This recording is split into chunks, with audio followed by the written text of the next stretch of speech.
Assalamualaikum. Waalaikumsalam. Selamat malam Pak. Bagaimana kabar Bapak hari ini? Malam-malam baik-baik. Baik, saya yang sebelumnya mengkaji pengetahuan Bapak tentang COVID-19.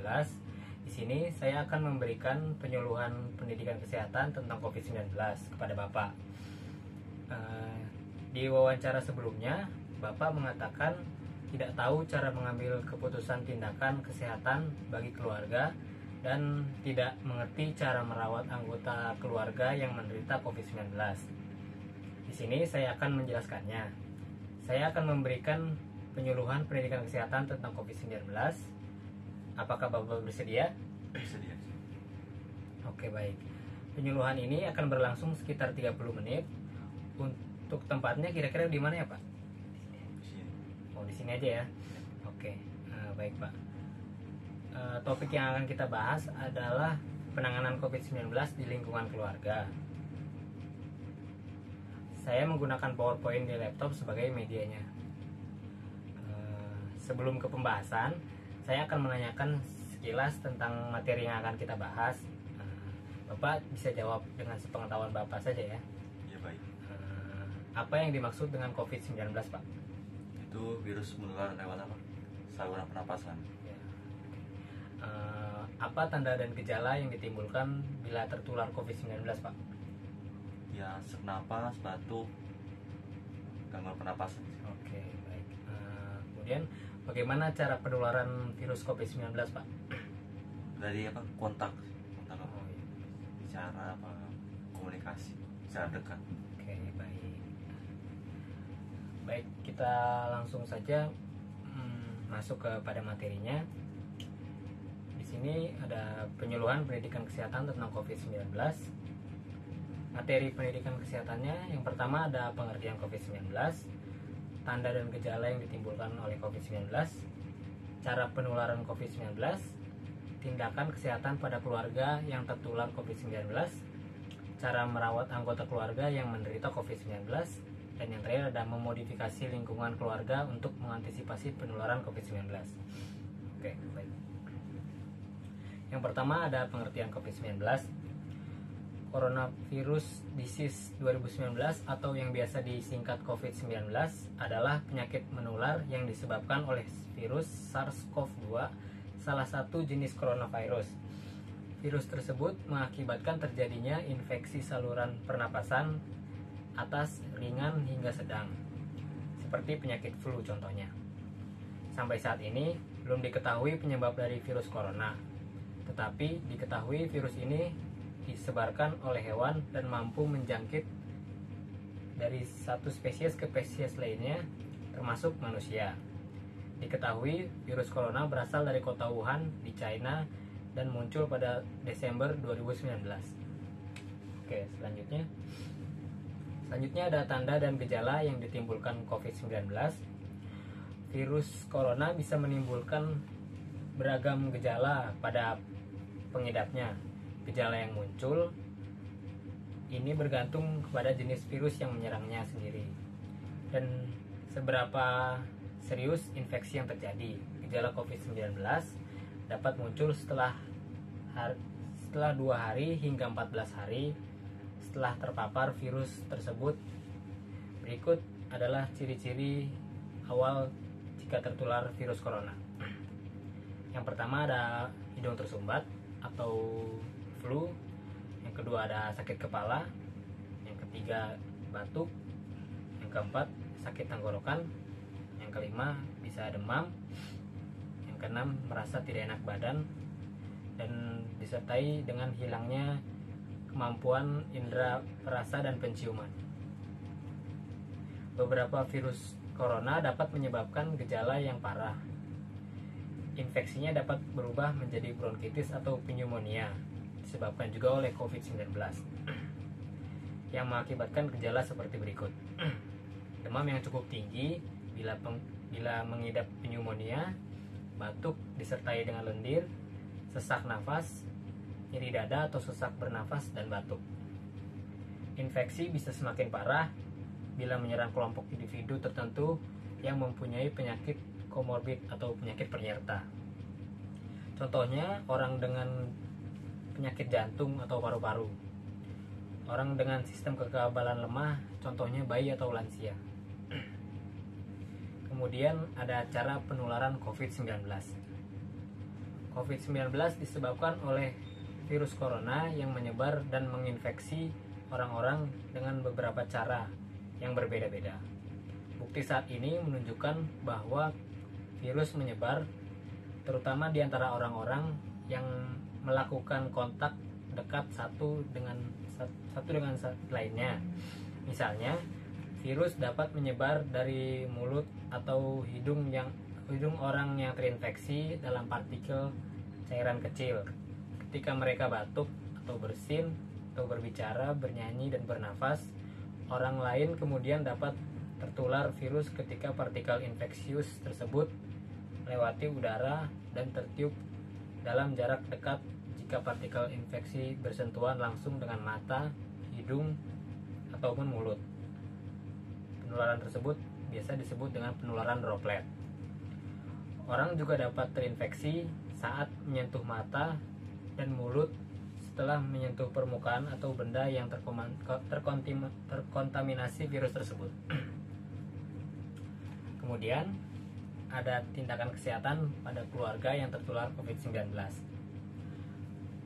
Beberapa langkah yang harus dilakukan jika ada keluarga yang positif COVID-19 sehingga penyebaran virus corona tidak meluas ke anggota keluarga yang lain maupun orang sekitar lingkungan rumah, yaitu yang pertama, laporkan anggota keluarga jika terpapar kepada ketua RT atau RW ataupun Satgas Penanganan COVID-19 setempat di sekitar rumah atau puskesmas agar dapat dilakukan tracing kepada orang-orang terdekat. Kemudian yang kedua, anggota keluarga yang memenuhi kriteria kontak erat harus melakukan karantina selama 14 hari dan tidak wajib melakukan pemeriksaan swab PCR jika ada kontak erat yang mendapat hasil negatif. Setelah pemeriksaan swab PCR tetap wajib menyelesaikan karantina selama 14 hari. Jika ada anggota keluarga lain yang bergejala, segera lakukan swab PCR dan isolasi sampai dinyatakan negatif. Kemudian, jika anggota keluarga terdapat yang positif COVID-19, maka akan dilakukan isolasi mandiri di rumah sampai dinyatakan selesai oleh petugas kesehatan setempat. Berikutnya, fasilitasi isolasi untuk anggota keluarga yang terpapar sesuai dengan kebijakan pemerintah daerah masing-masing. Kemudian, isolasi atau karantina mandiri dapat diakhiri jika dinyatakan sudah selesai oleh petugas kesehatan setempat. Jika sudah dinyatakan sembuh, tingkatkan daya tahan tubuh dan perilaku hidup bersih dan sehat atau PHBS. Contohnya memakai masker jika keluar rumah, cuci tangan dengan sabun, jaga jarak jika kontak dengan orang lain, melakukan vaksinasi yang sudah dihimbau oleh pemerintah. Kemudian ada cara merawat anggota keluarga yang menderita COVID-19. Perawatan dan penetapan isolasi mandiri di rumah bagi keluarga yang menderita COVID-19 dengan gejala ringan, yaitu yang pertama, lakukan isolasi mandiri selama 2 minggu dengan tidak keluar rumah dan menjaga jarak dengan orang satu rumah. Yang kedua, ruangan isolasi harus memiliki ventilasi dan cahaya yang baik serta pertukaran udara yang cukup. Selain itu, ruangan isolasi juga wajib dibersihkan setiap hari dengan air sabun dan disinfektan. Yang ketiga, wajib menggunakan masker jika keluar atau saat berinteraksi dengan anggota keluarga yang lainnya. Yang keempat, edukasi dan terapkan etika batuk dan bersin agar meminimalisir penularan pada anggota keluarga yang lainnya. Yang kelima, cuci tangan dengan sabun dengan air mengalir lalu atau hand sanitizer setelah melakukan aktivitas apapun. Yang keenam, konsumsi obat pereda batuk, demam, dan flu setelah berkonsultasi dengan dokter untuk meringankan gejala infeksi dari COVID-19. Yang ketujuh, Perbanyak minum air putih untuk menjaga kadar cairan dalam tubuh. Yang kedelapan, istirahat yang cukup untuk mempercepat proses penyembuhan. Yang kesembilan, ukur suhu tubuh 2 kali pada pagi dan malam hari.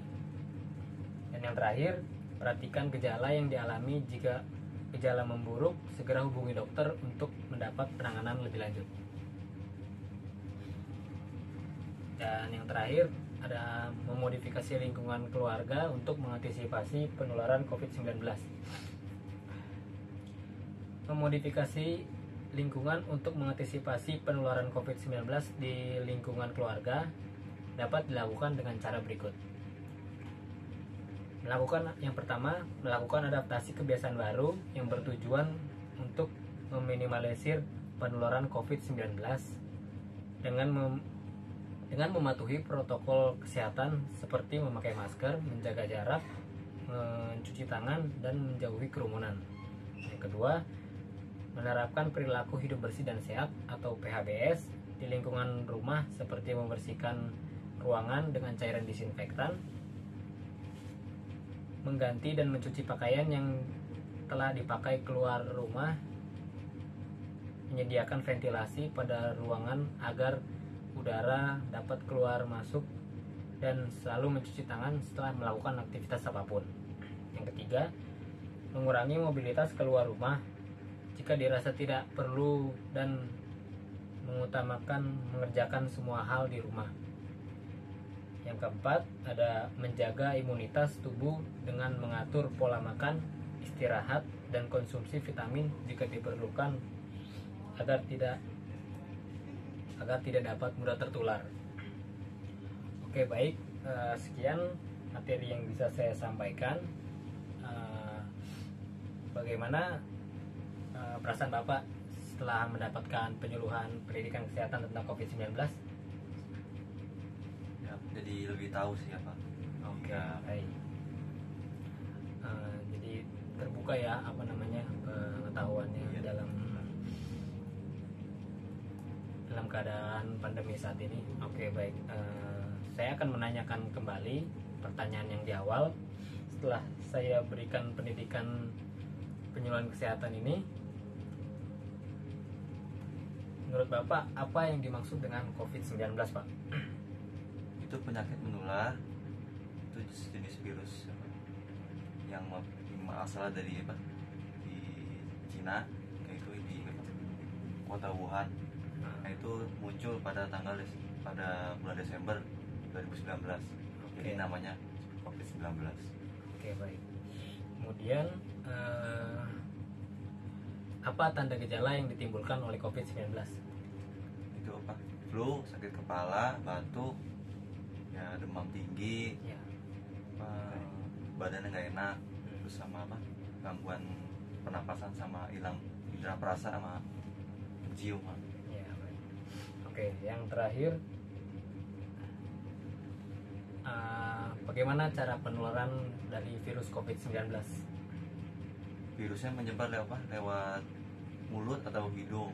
Itu dengan cara interaksi sama orang lain, itu dari cairan dari mulut atau dari bersin gitu juga, atau kalau tangan kotor habis pegang gitu, benda ini benda itu, nggak habis tangan langsung pegang wajah, mata, mulut atau hidung. Oke, baik. Kemudian semoga bisa menjadi pedoman Bapak ya, bisa menjaga diri di masa pandemi seperti ini. Bisa diterapkan tadi bagaimana cara mencegahnya, bagaimana penularannya, dan bagaimana cara mengatasi jika tertular COVID-19. Oke, baik, sekian dari saya. Kurang lebihnya mohon maaf. Saya izin undur diri. Assalamualaikum warahmatullahi wabarakatuh. Waalaikumsalam warahmatullahi wabarakatuh.